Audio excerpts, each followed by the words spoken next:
तो देख रहे कह रहे हैं कि ओम की उपासना उद्गीत की उपासना है। ओम की उपासना से व्यक्ति मृत्यु को पार कर लेता है, क्योंकि ओम स्वार्थ नहीं है।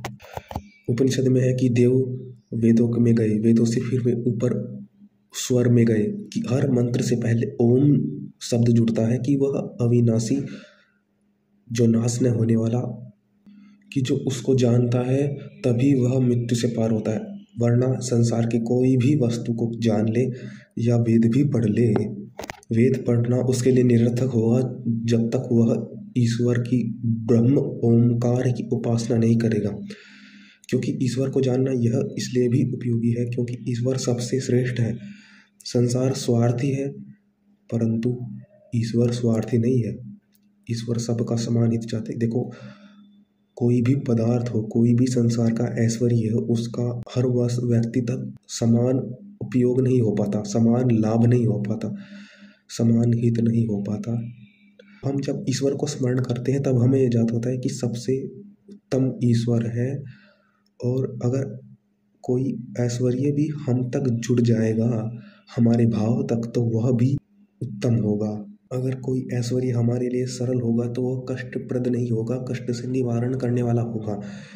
जैसे कि कोई व्यक्ति भी है, अगर उसमें ईश्वर के गुण होंगे तो वह सरल होगा, हमारे लिए सरलता से हितकर होगा, हमारे लिए सोचेगा, विचार करेगा, हमारे लिए सुख का प्रदाता होगा, सुख करने हारा होगा।